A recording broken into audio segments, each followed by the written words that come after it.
My name's Dan Grzybek. I'm a school board director in Bethel Park, as well as the vice chair of the Bethel Park Democratic Committee. Joining me to talk today is Chris Todd. He's a Democratic nominee for Pennsylvania's 40th State House District. Welcome, Chris. Thanks, Dan. So today we're going to be fielding a number of questions for Chris, hearing a little bit about his legislative philosophy and why he's running for the 40th State District. So Chris, let's just get straight into it. What motivated you to run? Well, I've never been engaged in politics in a public fashion beyond going to vote on election day prior to this year. But the past number of years, I've really been challenged by the direction of our political discourse. Our elected leaders don't seem to be able to speak to one another very respectfully, nor do they tend to listen to one another very effectively. And I think that's something that we need to change. And certainly right now I believe that there are certain threats to our democracy right now, and I believe that some of our fundamental rights are under attack. When voting rights are one of the most important things in our representative democracy, that every citizen gets the right to vote, and there are efforts to try and make it more difficult for people to access the ballot box, that is a problem with our democracy.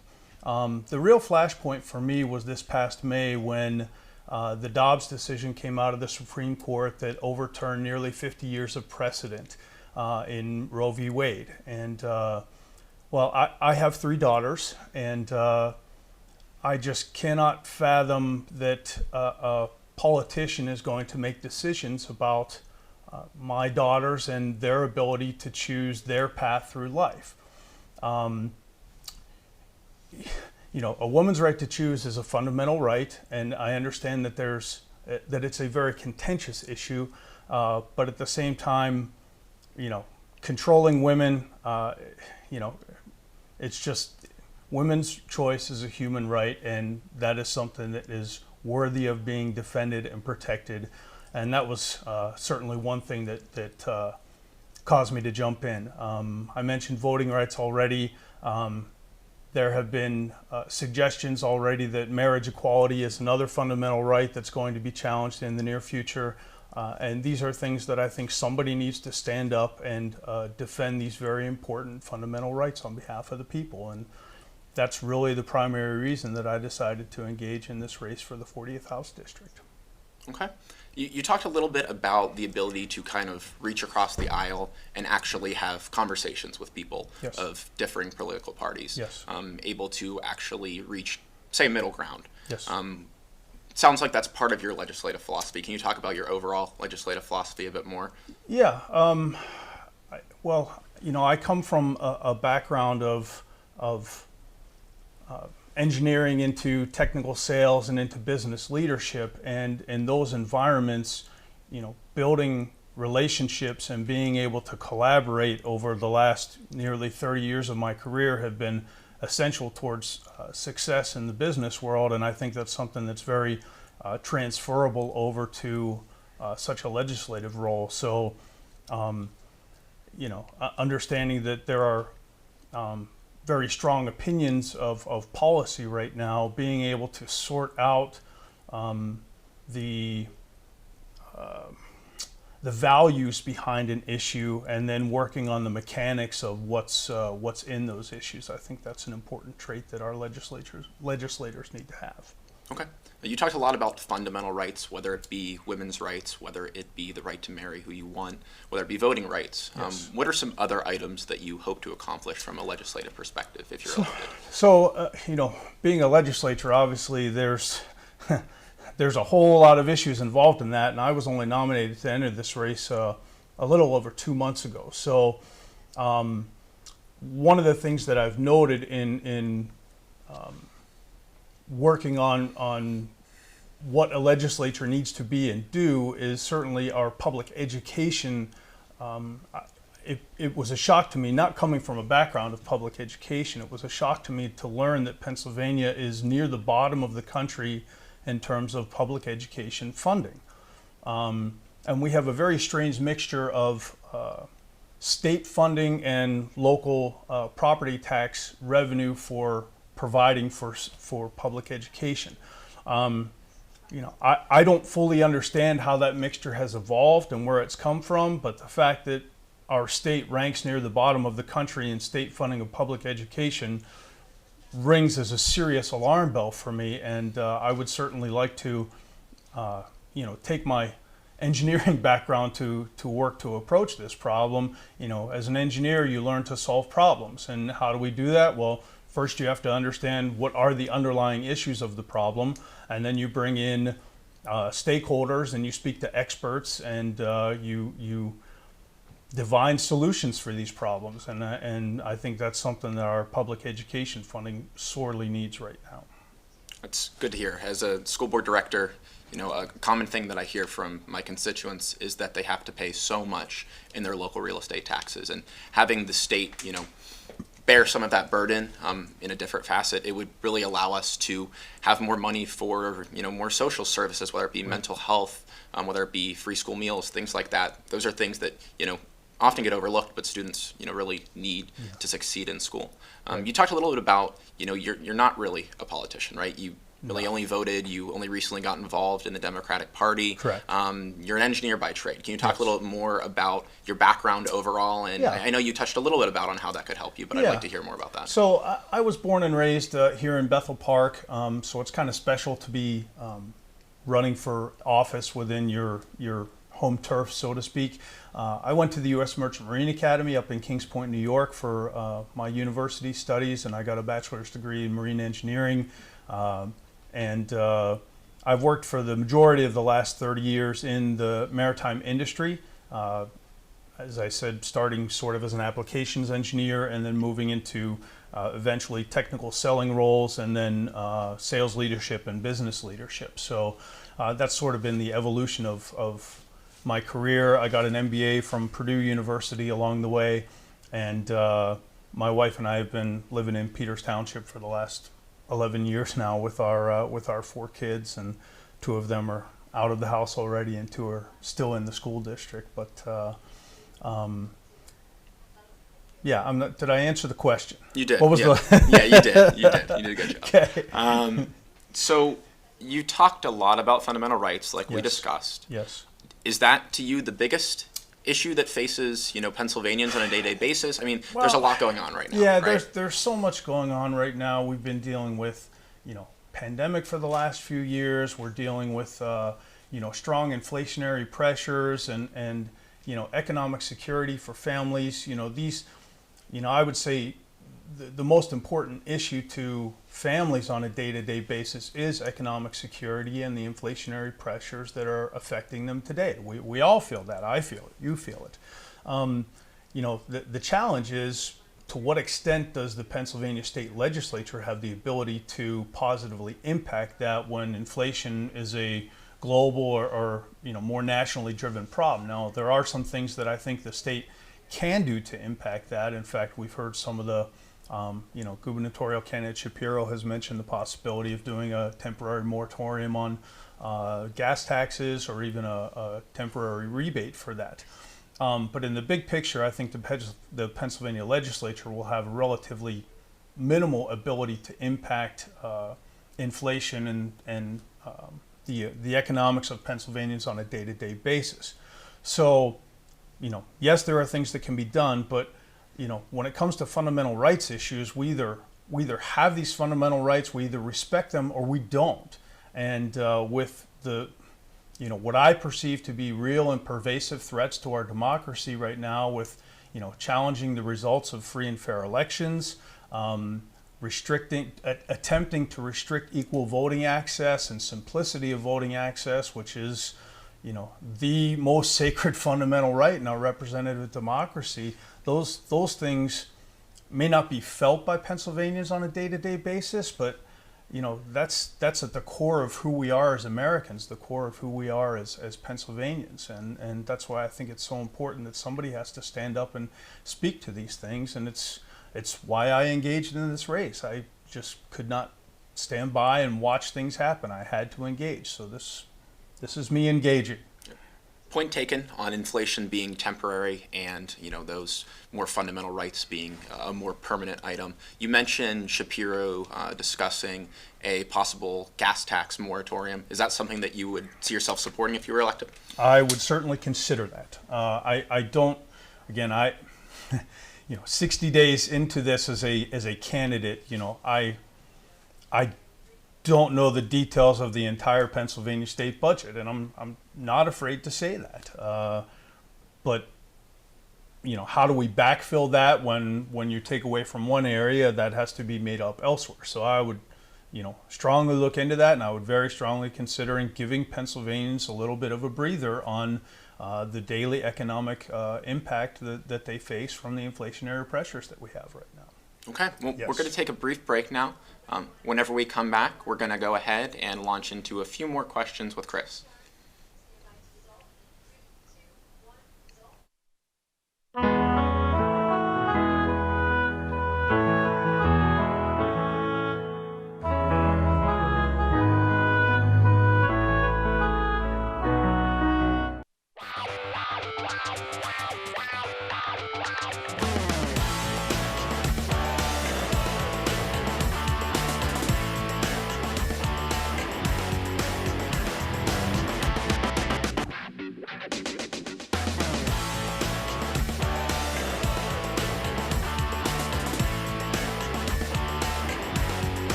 Welcome back, everyone. We're going to continue our conversation with Chris Todd, candidate for Pennsylvania's 40th State House District. Chris, we've talked a lot about what got you involved in running, kind of your legislative philosophy, how you stand on some different issues. Tell me a little bit more about, your hobbies. Chris Todd, the person, what do you do every day? Well, I got in the habit about 8 years ago. I go to the gym for an hour every day in the morning, 6 days a week. Got to start off with that workout. It's a really good way to get the blood flowing and get the energy moving for the day. Hobby-wise, I like to play. I fell in love with traditional Irish music, so I play at some venues around town, guitar and vocals from time to time. My numbers background as an engineer, maybe an expert Sudoku fan, and I do a bit of genealogy stuff. Interestingly, I'm the 11th generation in the United States. My Christopher Todd came over in 1638, so that's just kind of cool stuff that you learn along the way. My family, of course, we always have lots of activities, so I definitely my children are my hobby, and my wife and I started a nonprofit about 11 years ago to fundraise congenital heart defect research because our youngest daughter was born with a severe congenital heart defect, so that's something that's been very important to us over the last years is funding research for CHD because it's so disproportionately funded by the American Heart Association doesn't support that aspect of it very much. So that's something that's been kind of personal and important to us. So, yeah, a few things. Thanks for sharing. So voters might be a little bit confused because they wouldn't have saw you on the primary ballot. Right. How come? What happened with that? Yeah, so back when the primary occurred, I obviously didn't know I was going to be a candidate for the 40th House District. The Democratic Party had a write-in nominee for this last primary, and when it came to this summer, that candidate decided that this was just not a good time for her to run in the general election, so she withdrew from the ballot, and I was asked this summer if this is something I wanted to take on, and well, I'm not sure I've ever really specifically thought about running for a governmental role. I always felt like as I got to the end of my career, I would want to do something for public service, whether in terms of, other nonprofit work besides, in addition to the one that we do or other, in a religious type of role or in a governmental role. And so, yeah, this opportunity just felt like it came together at the right time when I was asked, would you like to do this? And it felt like the right time for me. I felt called to run for this 40th House role, and yeah, this is where I want to be. This is what I want to be doing right now. I'm really looking forward to being a faithful servant to the communities that are in the 40th district. So I'm really excited about it. Awesome. A common complaint that people have about their elected officials is that either one, they're not always representing their best interests, or two, they're not particularly accessible. So what are you doing in your campaign to make sure that you're reaching out to voters in the 40th and really understanding, what they want? Because obviously, Right. We've learned about what you want, but what about the people of the 40th? And then also, what do you plan on doing if you're elected to make sure you are accessible to people of the 40th? Right. That's a really great question. So we just kicked off our campaign a little over 60 days ago. So like I said, I was asked this summer, and I went through, I was nominated by the committees in Peters Township and Bethel Park and Upper St. Clair, approved by the state. So we just got on the ballot in mid-August about. So we're just a little over 60 days into this campaign. And, the two goals I had from the start of this campaign to be able to connect with voters were, number one, to create some digital presence, because for right or for wrong, we live our worlds digitally nowadays. So to try and get a digital media presence built between a website and Facebook, Twitter, and Instagram, and then the other part that's inexorably linked from running for office is being able to do some fundraising, because in order to do the messaging outreach, you have to have funding behind that to be able to do that. So those were really the two priorities in me being able to communicate to and with voters, was through digital presence and through other direct methods, which has become yard signs are an important way to let people know that this is a candidate for a particular office. And then the biggest chunk of my time for voter interaction for the last couple of months has been knocking on doors. So that's the best thing that I can do, is to talk to as many individuals as I can, knocking on doors. And it's been a really interesting experience for me, and I mean interesting good. I've talked to more people, especially after the pandemic. I've talked to more people in the last 2 months than I have in the last 10 years combined. So it's been a really rewarding experience to be able to interact and listen to what's important to them, and tell them what's important to me, so that it gives them an opportunity to evaluate, is this somebody that I want as my public servant in Harrisburg. You said you've had some interesting conversations, Yes. knocking doors, and I'm assuming, learned a lot. Can you tell me Yes. about, maybe something that you've learned when knocking doors that you maybe didn't expect, or an interesting conversation you've had with a potential voter? I had a really good reminder last week with a remarkable woman who she was a stroke survivor. 7 years ago it happened, and she still has some speech challenges as a result. But I was able to learn about her because she's done over 500 marathons.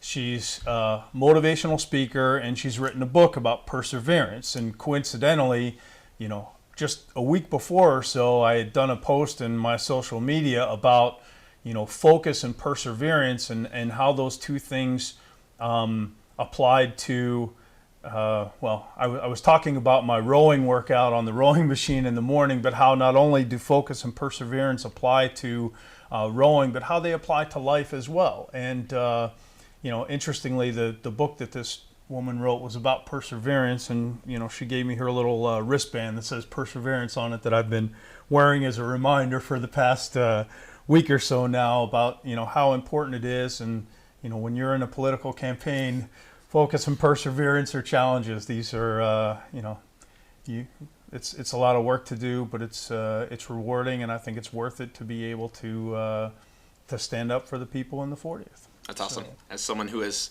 run one marathon, I can't imagine running 500. Nor I. Let's talk a little bit more about reproductive choice, women's choice. Okay.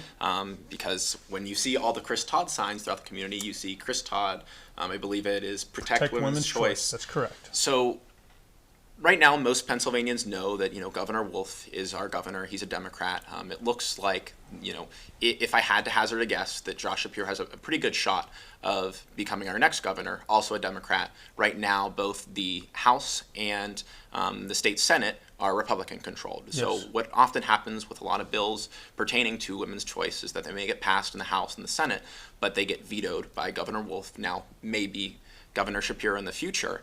However, something that we're seeing happening more and more often is that the House and Senate are going through a different route.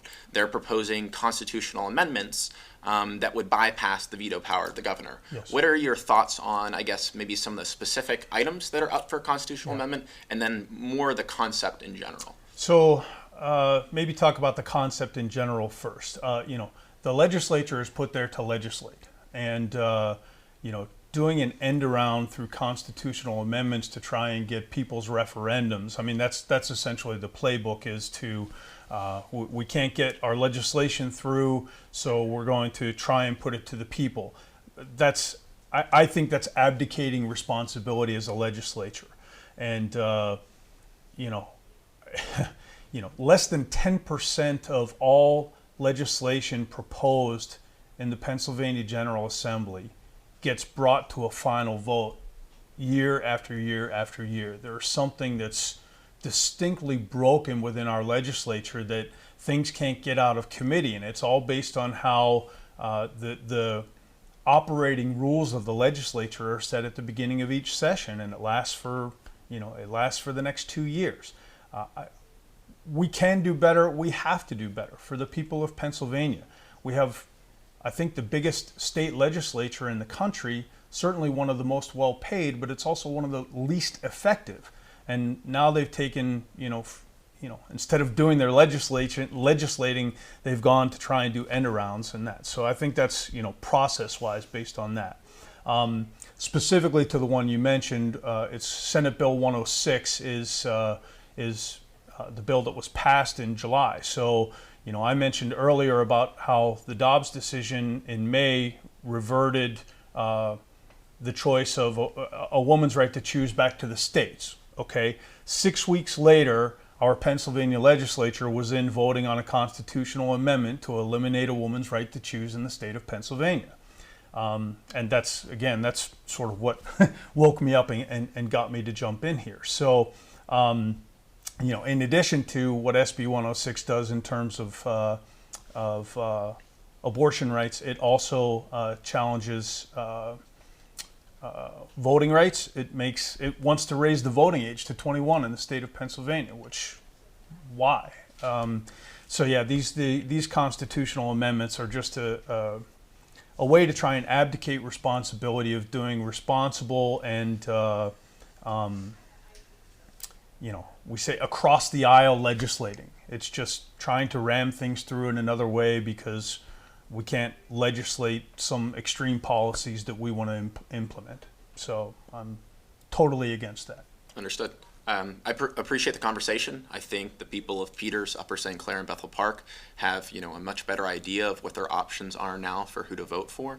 Is there anything, final that you want to share with the voters, that you want to tell the voters, make sure they know? Yeah. I would say, a lot of times politicians make promises when they're campaigning for things, and they might be promises that they may or may not be able to keep. And as I was thinking about that, there's really only one promise that I can make as a candidate, and hopefully your soon to be representative in the state house.